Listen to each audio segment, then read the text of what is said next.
Hi folks, welcome back to the Hoard. So, a nice rainy day here in the Hudson Valley. Today is Wednesday. It's almost 11 a.m. So 10, 28, 15, that says 46, 48. This says welcome to Wednesdays. You guys normally don't get Wednesday videos, but I've been trying to get ready for winter, so I've been kind of doing a little more on Wednesday mornings. This says 8.4 degrees centigrade, 62% humidity. It is dank, damp, chilly, and I've kind of had my foot to the floor trying to get myself organized. Haven't really done a project in the last couple of weeks because of it, and I'm trying to figure out if I'm getting closer to my goal of having a work area, or I'm just kind of shuffling the deck. You know, having a hoard is great. You know, there's the ability to have everything that you need for a given project, and the idea that you have several hobbies that you could kind of keep running all at the same time. Really cool. But the downside of that, especially when you kind of like to track down deals. One of your hobbies is bringing home a lot of deals.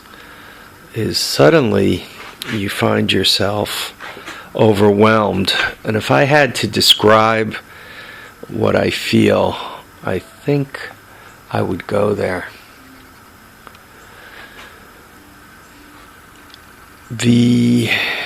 I mean, I have a lot of cool stuff, right? I mean, you guys, who's got a Lakota, 4-tracks, 4x4, and more three-wheelers than you could count, you know, even a few of the two-wheel drive four-wheelers. I mean, welders, there's one over there, another couple in the basement, I think 3 more in the basement, you know. Drill press, chop saw, compressor, table saw, another chop saw, Dremel tool, right?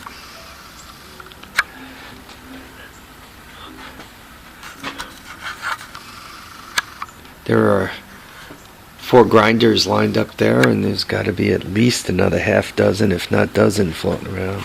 Look at that, another chop saw underneath there. There you go. See. Anyway, I'm trying to figure out how to gain some control of this and,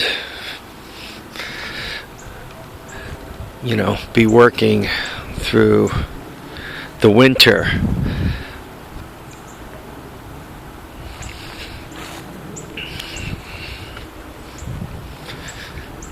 Quite honestly, I don't seem to have a magic pill here.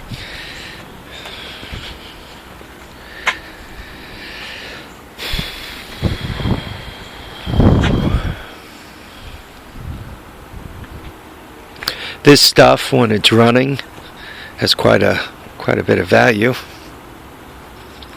When it's not, it's tin. That thing running, it's got a broken keyway, which is a couple of bucks. That thing running, I don't know, 300 in its current condition, 50. So that's the battle one rages. Somebody made me an offer for a Suburban. Is this the Suburban you're offering to buy? Or is it one of the others? That's a 10 or a 12. Not sure which one. That was a real plus. Works beautifully, saving me pellets. That's all good. That's the positive. The negative, all this crap got out from underneath the deck and I need to figure out where to put it.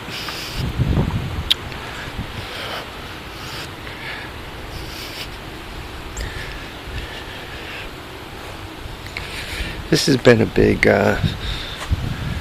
this has helped. But I gotta, you guys can see I got more work to do.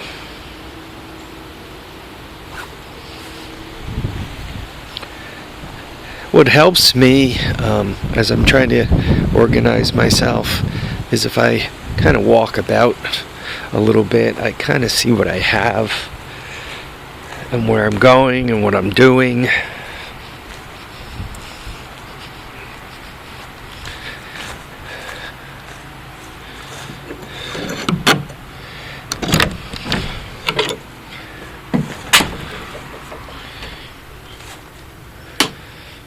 Another 4 more of these things, plus what's on top.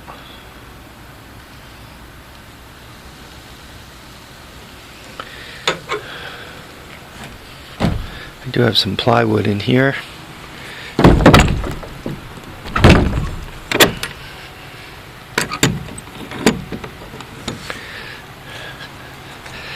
I always call this one my Kubota shed. This is where my Kubota riding lawnmower lives.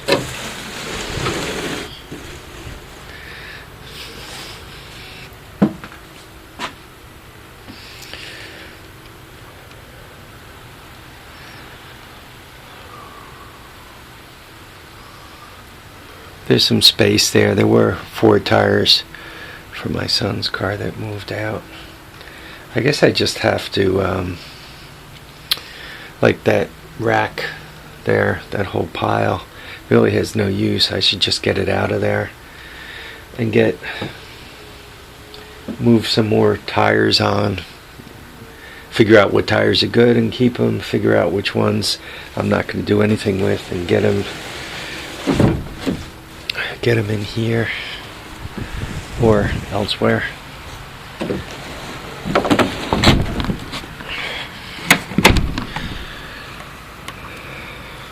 Yeah, some things have worked out pretty well. I don't know if you guys remember from the videos last year, there was a trailer sitting there that had kind of an A-frame with a tarp over it. The stuff that was in that trailer got through last winter really well, so that kind of worked out for me.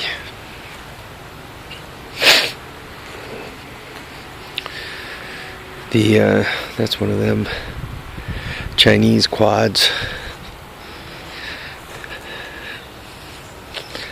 The Hoard.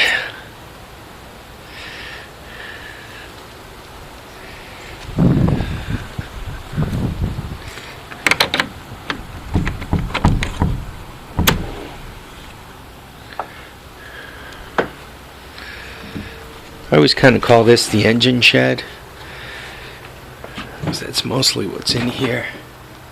200S motors, occasional rear end, a whole pile more.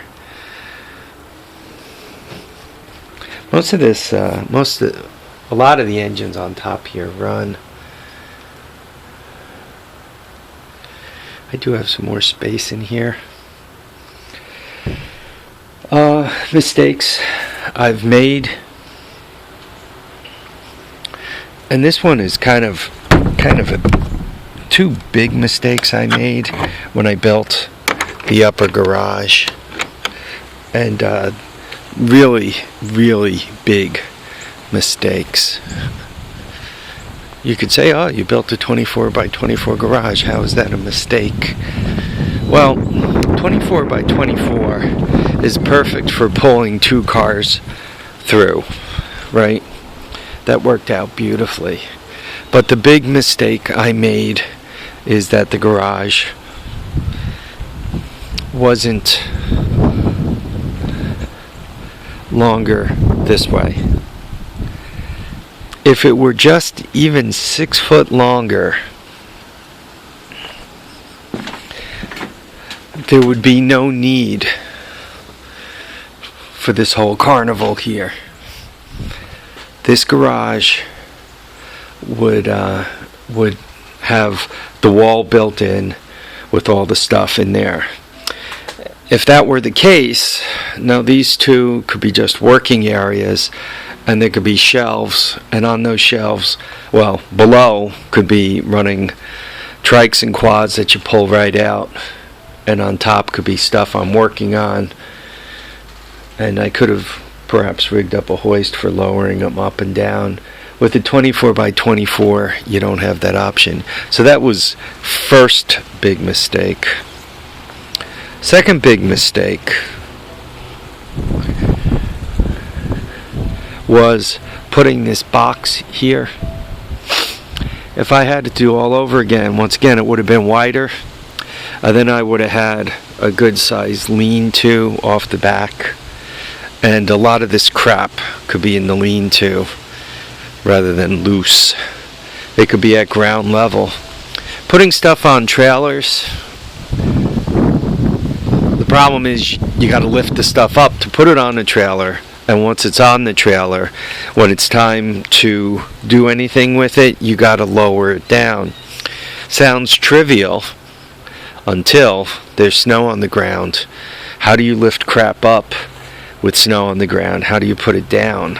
Well, you need a loader. Well, now this loader is floundering in the snow, and worse yet, if it's muddy and you got Aggie tires like I do, the Aggie tires beat the hell out of the ground, so you end up with really quite a mess. Or was that the Suburban you were talking about?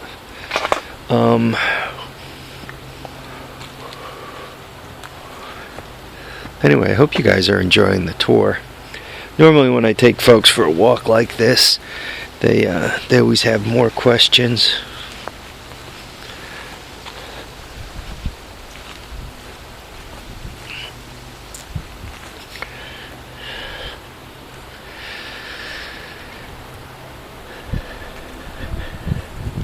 Yeah, this week we're going to have to pull this Cushman out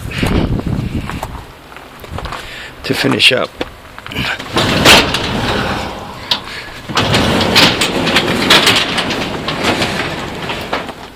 To finish up the ceiling.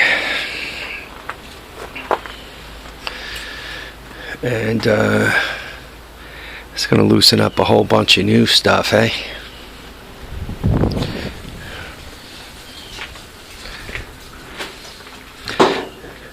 Different perspective on the mess. Yeah, if I did the height right. It's tall enough to do what I needed to do. But what I didn't do right is, once again, just 6 or 8 foot deeper that way, right? You could just picture 8 by 24 too deep is like a 24 by 24, which is what I have here. I would have basically for well, it's 12 by 24, which is half the space I have here again. So I could have done stuff like, had the Cushman sitting there ready to drive out the door, and it wouldn't be all piled with stuff. And basically what this Cushman needs is some love and attention that I'm having trouble getting to because it's all piled with stuff, because it's all, I have to unpile it to get it running. And then it'll move in and out, and if it moves in and out, that could allow me a work spot, right? You fire up the Cushman, drive the thing out, and now you can work with it sitting there like that. Not very conducive for working on. I spent a lot of time getting this thing running. It's got a Kohler engine, 8 horsepower Kohler engine on it, and it's a front wheel drive. It's known as a Red Rider. Belt drive, front wheel. You basically turn the handlebar grip and it engages a belt, which makes the front wheel go.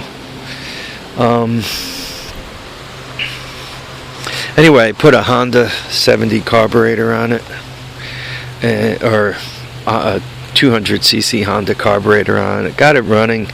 Very happy with it, but it kind of got loaded with tires in there. It's at the old Clark snow pusher that should move to where the backhoe is sitting now and get itself ready to go to work for the winter. It's got a big 6-cylinder Ford in it, 300 cubic inch, 2-speed automatic. I don't know whose automatic is in it. Top speed of about 10 miles per hour. So it's got enough torque to push a mountain of snow. The problem with it is it doesn't push the snow fast, and because it doesn't push it fast, it doesn't really roll away far from the driveway. It just kind of pushes it into piles, and there it sits. It should be sitting where the backhoe loader is. Wife playing the piano. You can see I made a little more space right around here.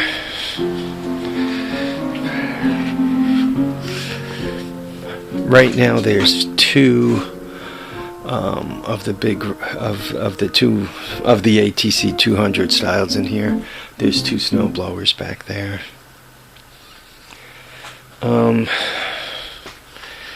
Yeah, I don't have a lot of choice. A lot of this stuff that also gets me into trouble. Free. Yeah, I need to move stuff on. As I see functional shops, I would consider Musty One as having one of the more functional garages that I see out there. I'm not slamming anybody else's, but if I had to pick one that I would like to create a workspace like, he seems to have one of the more functional areas. He puts his cars in the garage at night, it seems, or most nights, or some nights. I know he puts Krusty in there when it rains,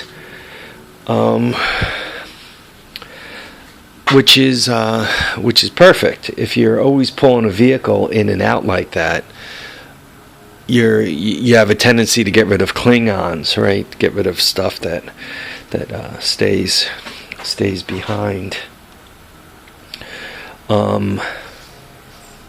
which is really a good thing. I guess one of the things that I really have to make sure of as I fool around is I got to make sure that the racks are fixed permanently and the tires hold air, because if you put air in these tires, it takes literally 1 finger and 2 seconds to roll this thing out of here. Without air in these tires, this thing is like a block of metal. It just doesn't move. It just doesn't roll. So the tires are dry rotted. They go flat in a couple of days. These two hold air. At the rate I'm going, or what am I going to have, assuming all the scaffolding is taken apart and that thing moves back outside, that's going to basically be full of Honda parts. Assuming those things happen, it looks like I'm going to have a 12 by 12 shop area here. I'll have the ceiling insulated. That's got to get out of the way. I'll have the doors to pull in and out. And this, I'll get some tools arranged over there. I'll have the rollaway. I'm going to have to set this rollaway up like the other rollaway. And that looks like it's going to be this area looks like it's going to be my winter work area. Anyway, folks, I'm not quite sure what the definition of my Hoard walk was, but I hope you guys enjoyed it. Anyway, almost 20 minutes, so I better end this. I want to thank you all for watching and commenting and subscribing. Remember to keep your feet down, keep your head up. And guys, get out there and enjoy all your days. Though I might be a tad overwhelmed today. Hopefully you guys aren't and you're out there having fun. Bye now.